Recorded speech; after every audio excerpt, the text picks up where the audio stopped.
how can we better tap into this paradigm individually, just ourselves? Because I don't know, there's like the, intellectual version of it where which one of the kids like puts on a hat and like downloads like F. Scott Fitzgerald novels?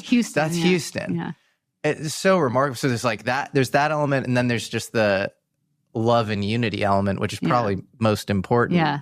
How do we effectively, listen to the telepathy tapes and come away with the right takeaways and operationalize this in our own lives? Yeah, I mean, the work of Julia Mossbridge, and I think she'll talk about love being like essential to psi abilities. And, it is. Yeah, and it is.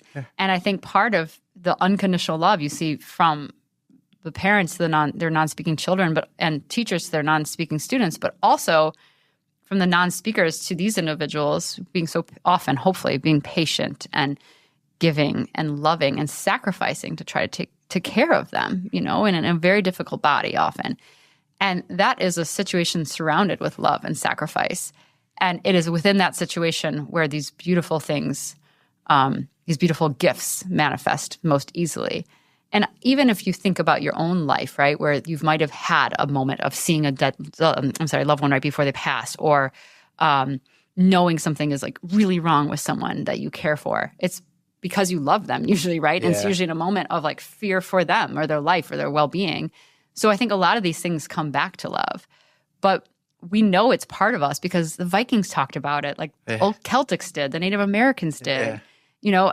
All of this stuff is part and parcel of being a human being. I think our reliance on language and our cloudiness around materialism, having for the past, 300-400 years believed that the only things that are real are what you can measure and observe, that has harmed us. It's taken us away from who we are, because I think if you were to go back in time and ask people about telepathy, it wouldn't be like, you need to go prove that. That's just part of the human experience. It would just be like asking someone to go prove love. Well, how do you do that, Right. And I think about Dr. Ian Stevenson from the University of Virginia, he was studying past lives in children. And when he went to India and he was like, I'm trying to prove, past lives, they're like, well, why are you trying to prove that? We already know it's real, And so I think that's, I'm not making a comment on reincarnation. I'm just saying, like, I think that's the same idea, is that we're trying to prove something that is just part of our being. It's not paranormal. It's normal. It's just super normal. Yeah. Mm-hmm.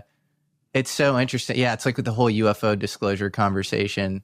You go to South America or something and they're like, yeah, we talk to star people all the time. We have, rituals that involve them.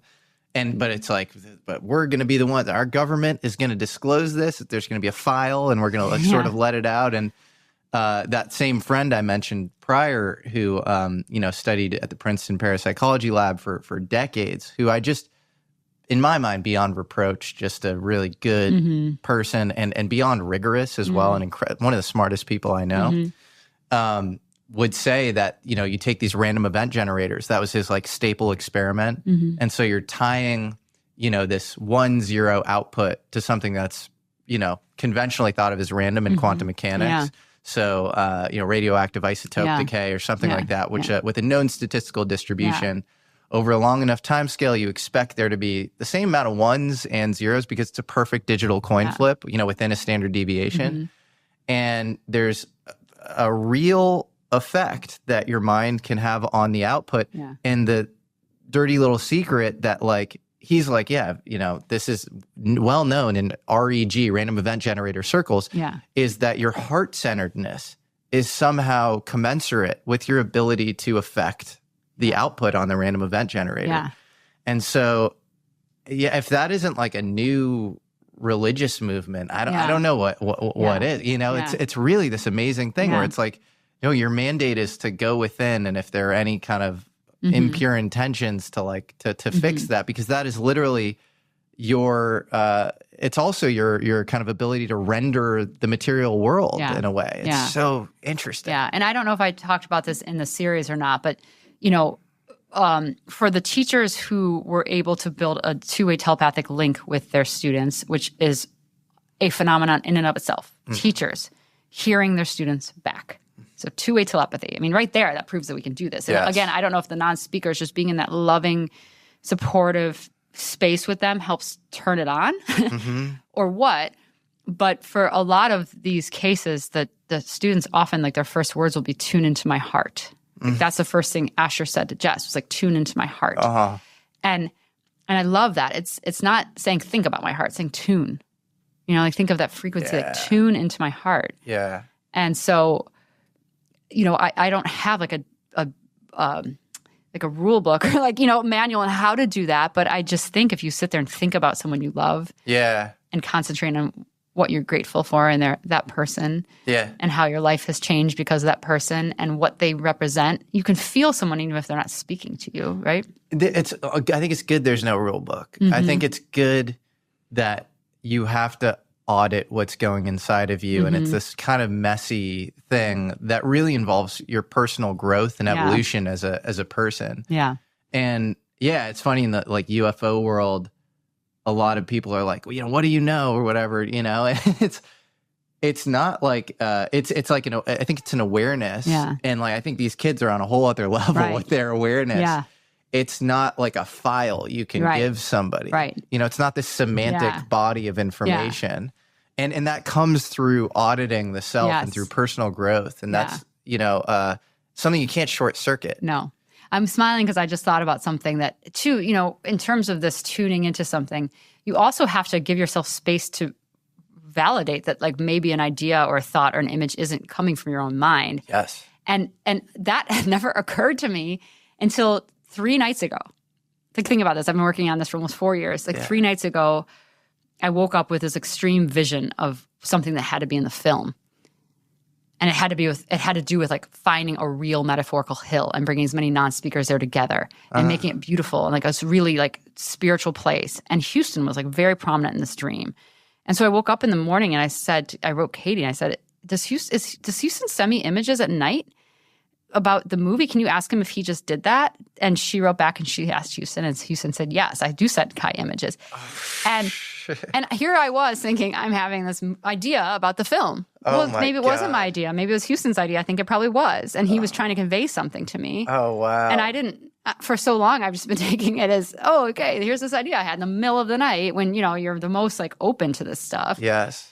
And that, again, was like shifted my paradigm entirely because I thought, oh my goodness, has this been happening all along? And how many parents is that happening to? Well, non-speakers are wonderful individuals with beautiful personalities and these incredible capabilities, but they do require help and care and sacrifice from those around them. And it's often a 24-hour, 7 sacrifice, an act of love. And so I think if there's anything that comes out of this, I really hope people start to just help the parents, give them the resources they need.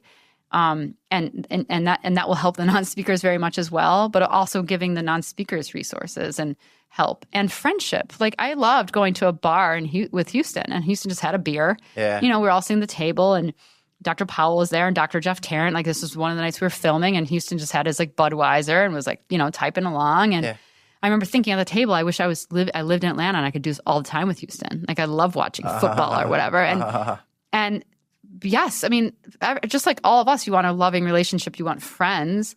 I hope people aren't afraid to befriend non-speakers. It will take more care and sacrifice and time, but you can have a very fruitful, beautiful relationship. Yes. And so that's what I hope. I hope their lives become so much more expansive with community and love and friendship. I love that. I think that is going to happen. And how can we effectively steer it in that direction?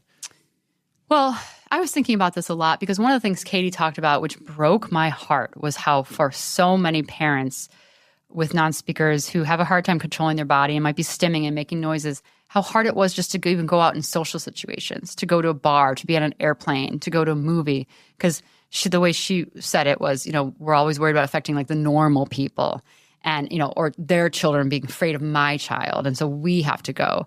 And how socially isolating that can be. Katie, who's an evangelical Christian and, you know, her faith means everything to her, said it was hard to go to church. Even at church, they'd be like, oh, make him go quiet. Like, you know, can he just go to this room instead? And like, how awful, right? So I think the first thing we can do is just have some like grace and compassion and welcome non-speakers into our spaces. And and I said this in an interview recently, and I'm sure maybe it sounded trite and silly, but I actually meant it, is like, if you own a bar, if you have a restaurant, like have a night where it's like non-speakers welcome, like, autism night, like come and hang out, and allies too, friends too, at a skating rink. I mean, I don't know, whatever small business you have, whatever it is, at the elementary school where my kids go, myself and a few other parents have made it really an effort at every event to have a safe room for people on the spectrum or with sensitivities where they can go and be part of this event, but not be bombarded by what might feel uncomfortable. So